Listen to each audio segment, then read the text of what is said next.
जय हिंद दोस्तों, आप सभी को इंतजार था कि भाई काउंसलिंग कब होगी विद्युत विभाग की, जेबीएनएल की, जेडबीएनएल की, एबीएनएल की। तो भाई शुरुआत हो गई है जेबीएनएल की। आज उन्होंने सारी लिस्ट डाल दी है, कहाँ कितने सीट है, कौन से डिस्ट्रिक्ट के अंदर कौन से मतलब कैंडिडेट है जिनको कौन सी डेट के अंदर काउंसलिंग के लिए बुलाया है। एड्रेस भी उन्होंने डाला है, नोटिस भी डाला है। तो सारी चीजें अपन देखेंगे। ऑफिशियल वेबसाइट पीछे खुली हुई है। तो सबसे पहले जो उन्होंने नोटिस डाला है ना भाई, वो देख लेते हैं अपन यहाँ जा करके। तो आप नोटिस देखेंगे ना इसका, तो नोटिस के अंदर इन्होंने डेट दी है अपने को। नोटिस के अंदर डेट दे रखी है 27/7/2026 से 30/7/2026 तक, यानी कि जेवीएनएल की क्या चलेगी, जयपुर विद्युत वितरण निगम लिमिटेड की क्या होने वाली है काउंसलिंग 27, 28, 29, 30, यानी 4 दिन चलने वाली है। फिर आगे अपन बात करते हैं। आगे अपन बात करते हैं दूसरी फाइल इन्होंने जो डाली है वो क्या है उसकी। तो दूसरी फाइल इन्होंने ये डाली है जो आपके सामने बोर्ड पर ओपन हो रही है। तो इसके अंदर इन्होंने क्या डाला है कि जो जोन है, जो आपके जोन है, जयपुर विद्युत वितरण रेगुलेटरी को इन्होंने 3 जोन के अंदर वितरित किया है। इन्होंने इसको कितने जोनों में डिवाइड किया है भाई, 3 जोन के अंदर इन्होंने डिवाइड कर दिया है। जिसके अंदर से पहला आपका आता है जयपुर जोन है। जयपुर के अंदर जो डिस्ट्रिक्ट है, एक तो आपका अलवर है, अलवर के अंदर ये एन ऑफिस है, एएन ऑफिस है, जिनके अंदर टोटल अलवर के अंदर 37 पोस्ट है। अब ये एन प्रतापगढ़ है, आपका कठुम्बर है, आपका लक्ष्मणगढ़ है, और जो थानागाजी, ये सारे हैं। तो अब देख लेते हैं बारी बारी से सभी की कि कौन सी पे कहाँ कितनी पोस्ट है। तो अलवर के अंदर तो 37 पोस्ट है, और भिवाड़ी के अंदर चलते हैं अपन तो 47 पोस्ट है, और दौसा के अंदर की अपन बात करते हैं। दौसा के अंदर अगर बात करते हैं अपन, तो दौसा के अंदर टोटल कितने पोस्ट हैं, दौसा के अंदर भाई आपकी 10 ही पोस्ट हैं। और वो भी कौन कौन सी जगह, एक तो लालसोट एएन ऑफिस है, और दूसरा आपका मंडावर एएन ऑफिस है। यहाँ पर दौसा की सीट रहने वाली है। तो नेक्स्ट अपन आगे भी बात कर लेते हैं सभी की। आगे चलते हैं, अपने जयपुर नॉर्थ की बात कर लेते हैं। तो ये डिस्ट्रिक्ट, ये यहाँ पर एन ऑफिस है जिनके अंदर इतनी सीटें हैं, 26 सीटें। साउथ जयपुर की बात करते हैं, तो साउथ जयपुर के अंदर जो आपकी सीटें रहने वाली है भाई, तो टोटल 53 सीट साउथ जयपुर के अंदर है। फिर बात करते हैं अपन किसके, टोंक की बात करते हैं। टोंक की बात करते हैं तो टोंक के अंदर 58 सीटें हैं। टोंक के अंदर 58 सीटें। ए इन ऑफिस आपको देख लेना, आप टोंक के आसपास के हैं तो भाई आपको कौन सा लेना है इनके अंदर से जो भी। और फिर आपको मतलब नंबर ज्यादा है तो उसे अकॉर्डिंग तो आपकी मन पसंद मिल जाएगी। बाद बाकी जिनके नंबर कम है तो उनको विभाग है अपने स्तर पर ही देगा। ठीक है। कोटपुतले की बात करते हैं तो 62 सीट यहाँ पर है। और टोटल अपने पूरे जयपुर जोन की बात करते हैं भाई, टोटल पूरे जयपुर जोन की बात करते हैं तो यहाँ पर 293 पोस्ट आपकी हो जाती है। जिसके बाद हम बात करते हैं अपने भरतपुर जोन की बात करते हैं। तो भरतपुर जोन है, उसके अंदर आपका डीग है, धौलपुर है आपका, धौलपुर, और ये करौली है इसके अंदर। सवाई माधोपुर किसके अंदर आ जाता है, ये आ जाती है आपके भरतपुर जोन के अंदर। तो यहाँ पर टोटल 128 है। और बाद बाकी बचा आपका कौन सा, बाद बाकी है आपका कोटा जोन है। तो कोटा जोन की बात करते हैं तो कोटा जोन के अंदर टोटल कितने बच्चे हैं, 180 बच्चे हैं कोटा जोन के अंदर। कोटा जोन में 180 हो जाते हैं, ऐसे करके टोटल कितने हो जाते हैं आपके, ये 601 है और 603 पोस्ट थी। तो तीन को कहाँ लगाते हैं, ये जयपुर जेबीएनएल के अंदर 603 पोस्ट थी, यहाँ पर 601 की इन्होंने यहाँ पर लिस्ट डाल दी है। अब आगे बात करते हैं कि इन्होंने एक लिस्ट और डाली है जिसके अंदर सभी कैंडिडेटों के नाम, उनके रोल नंबर, उनके फादर्स नेम, और उनकी जो काउंसलिंग की डेट है ना वो इन्होंने डाली है कि कौन से दिन के अंदर काउंसलिंग करवाएंगे। तो वो देख लेते हैं अपन, यहाँ चल के एक पेज,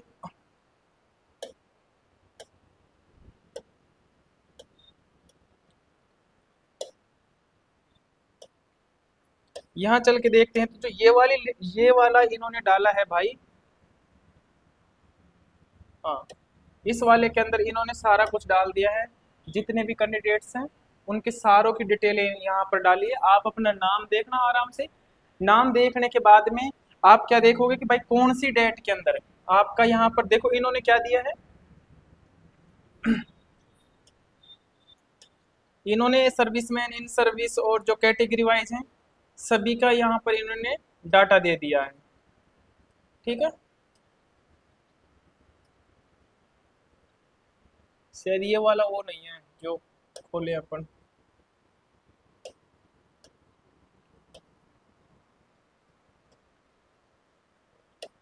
ये वाली फाइल है भाई।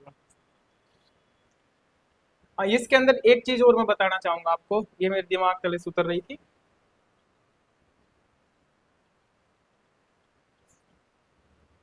इसमें आपको एड्रेस बता दिया है इन्होंने, ठीक है। और क्या क्या बोला है कि भाई आपको मेरिट के हिसाब से वरीयता इसके अंदर दी जाएगी, चाहे आप दिव्यांग हो या सेवा एक्स सर्विसमैन हो, इन सर्विस हो या महिला हो या शेष अभ्यर्थी हैं। और लेके क्या जाना है ये भी इन्होंने यहाँ पर स्पष्ट किया है।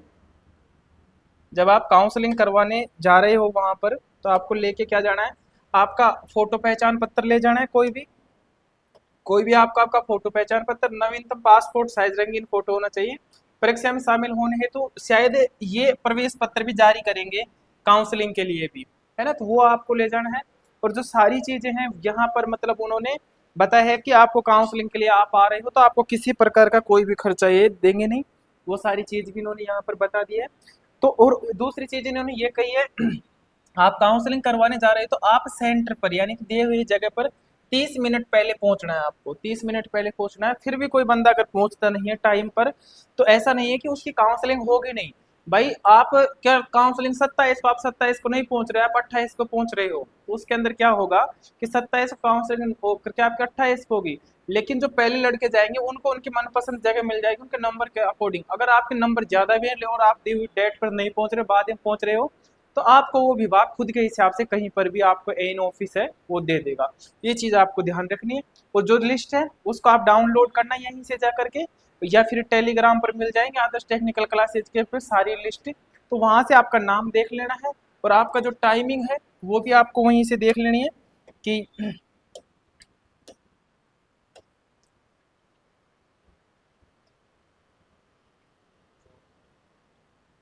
ये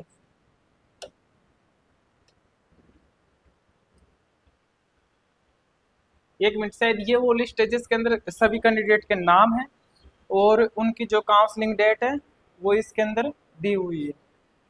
ठीक है, तो पीडीएफ ये थोड़ी लोड हो रही है, तो किसी प्रकार की कोई गलती नहीं करनी है। दूसरी चीज़ ये है कि बहुत सी स्टूडेंट कमेंट आ रही थी भाई पुलिस वेरिफिकेशन को लेकर के, और जो हॉस्पिटल का मेडिकल है उसको लेकर के, मेडिकल और पुलिस वेरिफिकेशन लगभग सभी दोस्तों ने तैयार करवा लिए हैं।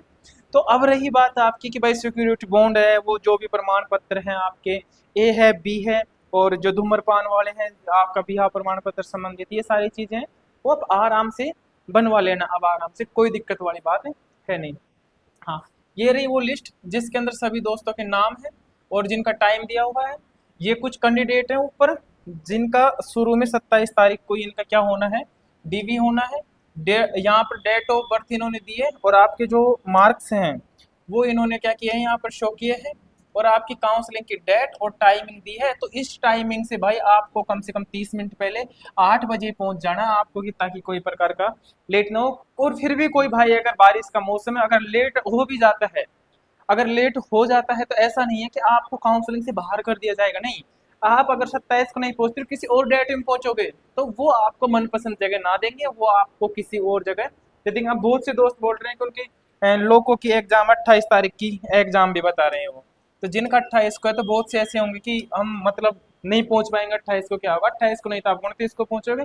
लेकिन 28 को पहुंच रहे हो और आपके नंबर ज्यादा तो आपको मनपसंद जगह मिल जाएगी, नहीं तो बाद में विभाग आपको उस अकॉर्डिंग दे देगा। तो इसमें कोई ज़्यादा बड़ी वाली चीज़ है नहीं। तो यहाँ से आपके जा करके आप सारी लिस्ट देख लीजिए, घबराने की कोई जरूरत नहीं। फिर भी किसी प्रकार की कोई समस्या आती है तो आदर्श क्लासेज के जो कॉन्टैक्ट नंबर है वहाँ पर कॉल कीजिए, पूछिए, सारी आपकी हेल्प होगी। जय हिंद, जय भारत।